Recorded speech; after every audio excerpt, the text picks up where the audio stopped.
Ernakulam base ചെയ്തിട്ടുള്ള ad film സംവിധായകരുടെ നിരയിൽ ഒരു യുവാവാണ് ഇന്ന് നമ്മളോടൊപ്പം ഉള്ളത്. ഇദ്ദേഹം നേരിട്ട് ആഡ് ഫിലിം രംഗത്ത് പൊട്ടിമുളച്ച ഒരാളല്ല. സിനിമയിൽ ദീർഘകാലം പല പ്രമുഖ സംവിധായകരുടെയും അസോസിയേറ്റായി വർക്ക് ചെയ്തിട്ടുള്ള അനുഭവ പരിജ്ഞാനവുമായാണ് പരസ്യ രംഗത്തേക്ക് എത്തുന്നത്. IV ശശി, ഷാജി കൈലാസ്, ശ്യാം പ്രസാദ്, ബ്ലസ്സി, ഷാജൂൺ കാര്യാൽ തുടങ്ങി ഒരു പിടി സംവിധായകരുടെ കൂടെ ദീർഘകാലം അസോസിയേറ്റായി വർക്ക് ചെയ്ത ശ്രീ രതീഷ് അമ്പാട്ടാണ് ഇന്ന് നമ്മളോടൊപ്പം. നമസ്കാരം രതീഷ്. നമസ്കാരം. എനിക്കിന്ന് വളരെ സന്തോഷമുണ്ട് രതീഷിന് എൻ്റെ മുമ്പിൽ കിട്ടിയതിൽ. എനിക്ക് നേരത്തെ പറഞ്ഞ സംവിധായകരുടെ ലിസ്റ്റിൽ ഞാനും ഉണ്ട്. എൻ്റെ കൂടെയും രതീഷ് വർക്ക് ചെയ്തിട്ടുണ്ട്. എപ്പോഴാണ് സിനിമ സഹസംവിധായകൻ എന്നുള്ള നിലയിൽ വർക്ക് ചെയ്തിട്ടുള്ള സംവിധായകർക്കൊക്കെ രതീഷിനെ കുറിച്ച് നല്ല അഭിപ്രായമായിരുന്നു. വളരെ പ്രതീക്ഷയായിരുന്നു ഒരു സിനിമാ സംവിധായകനാകും എന്നുള്ള നിലയ്ക്ക്. മറ്റ് നടന്മാർ പലരും രതീഷ് സംവിധാനം ചെയ്യുന്ന സിനിമയിൽ അഭിനയിക്കാൻ തയ്യാറാണെന്ന് പറയുന്നത് ഞാൻ കേട്ടിട്ടുണ്ട്. എന്തുകൊണ്ടാണ് പെട്ടെന്ന് സിനിമയിൽ നിന്നും മാറിയിട്ട് പരസ്യരംഗത്തേക്ക് വരുന്നത്? സിനിമ വിട്ടിട്ട് പരസ്യത്തിലേക്ക് മാറിയിട്ടൊന്നുമില്ല. സിനിമ തന്നെയാണ് ലക്ഷ്യം. തൽക്കാലം ഇടയിൽ കുറച്ച് പരസ്യങ്ങൾ ചെയ്യാനുള്ള അവസരം ഉണ്ടായി. അപ്പം പരസ്യങ്ങൾ ചെയ്തു തുടങ്ങിയപ്പം കുഴപ്പമില്ലാതെ എന്നുള്ളൊരു അഭിപ്രായം വന്നു. പിന്നെ കൂടുതൽ ക്ലയൻസ് വന്നു തുടങ്ങിയപ്പം അതും ഒരു നല്ല മീഡിയമാണെന്ന് തോന്നി. ഇപ്പോൾ ഒരു പ്രൊഡക്ഷൻ കമ്പനി തുടങ്ങിയിട്ടുണ്ട്, രതീഷ് അമ്പാട്ട് ഫിലിംസ്. ചെയ്തിട്ടുള്ള പ്രധാന പരസ്യങ്ങൾ ഏതൊക്കെയാണ്? ഞാൻ ചെയ്തിട്ടുള്ള ജോസ്കോയുടെ അടുത്ത കാലത്തുള്ള വിക്രം അഭിനയിച്ച ആഡുകളും അതിനു മുമ്പേ കുറച്ച് ജോസ്കോയുടെ ആഡുകളാണ് മെയിനായിട്ട് ചെയ്തിരുന്നത്. പിന്നെ കുറച്ച് സോപ്പ്, ചീപ്പ്, കണ്ണാടി അങ്ങനെയുള്ള കുറച്ച് സാധനം. പരസ്യത്തിലേക്ക് വരുന്നതിന് മുമ്പ് സിനിമയിലുണ്ടായിരുന്നല്ലോ. അതെ. എങ്ങനെയാണ് സിനിമയിലേക്ക് വരുന്നത്? ആക്ച്വലി സിനിമ എല്ലാവരെയും പോലെ തന്നെ ചെറുപ്പം മുതലേ താല്പര്യമുള്ളൊരു ഇതായിരുന്നു.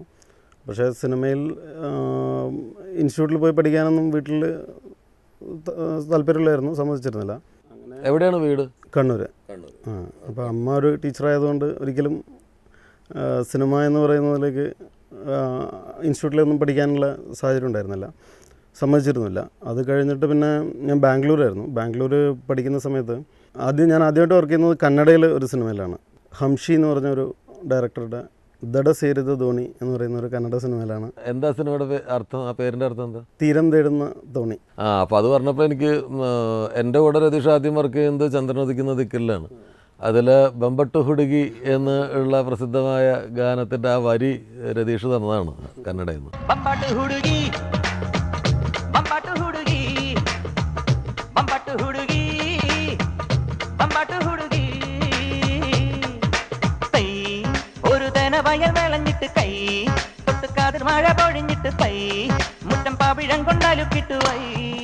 അത് കഴിഞ്ഞിട്ട് പിന്നെ ഞാൻ തമിഴിലൊരു സിനിമ കുറച്ച് വർക്ക് ചെയ്തു, സ്വർണ്ണമുഖി. KS അധിയമാൻ ഡയറക്റ്റ് ചെയ്തത്. അത് കഴിഞ്ഞിട്ട് പിന്നെ മലയാളത്തിൽ ഷാജൂൺ കാര്യാലിൻ്റെ തച്ചിലെടുത്തുകൊണ്ടിരുന്നുള്ള സിനിമയിലാണ് വർക്ക് ചെയ്യുന്നത്.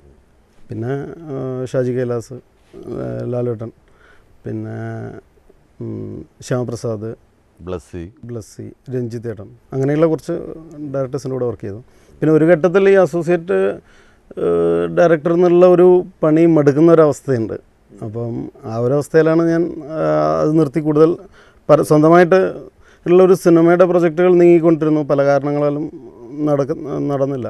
നമുക്ക് താല്പര്യമുള്ള കഥകൾ ചിലപ്പം ആർട്ടിസ്റ്റുകൾക്ക് താല്പര്യം വരില്ല, ആർട്ടിസ്റ്റുകൾക്ക് താല്പര്യം വരുന്ന കഥകൾ നമുക്ക് താല്പര്യം വരില്ല, അല്ലെങ്കിൽ പ്രൊഡ്യൂസേഴ്സിൻ്റെ പ്രശ്നങ്ങൾ, അങ്ങനെ ഉള്ള കാരണങ്ങൾ കൊണ്ടാണ്. ആ സമയത്താണ് പരസ്യം ആണ് പിന്നെ പറ്റിയൊരു വേദി.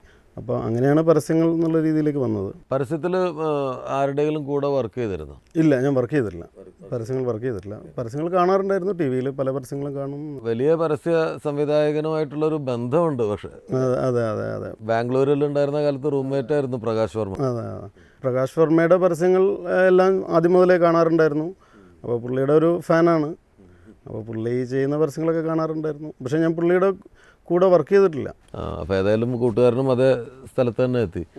ഇത് ശരിക്കും പറഞ്ഞു കഴിഞ്ഞാൽ ഇപ്പോൾ ഒരു പല ഘട്ടങ്ങളുണ്ട് ഓരോ കരിയറിലും ഓരോ ആളുകൾക്കും. രതീഷിൻ്റെ ആദ്യത്തെ ഒരു ഘട്ടം കഴിഞ്ഞിട്ട് ഇപ്പോൾ ഈ ജോസ്കോയുടെ ആഡ് തൊട്ട് ജോസ്കോ, മനോരമ തുടങ്ങിയ മേജർ ക്ലയൻസിൻ്റെ വലിയ ബജറ്റുള്ള പ്രോജക്റ്റുകളിലേക്ക് എത്തി നിൽക്കുക എന്ന് പറയുന്നത് ഒരു സെക്കൻഡ് ഫേസാണ്.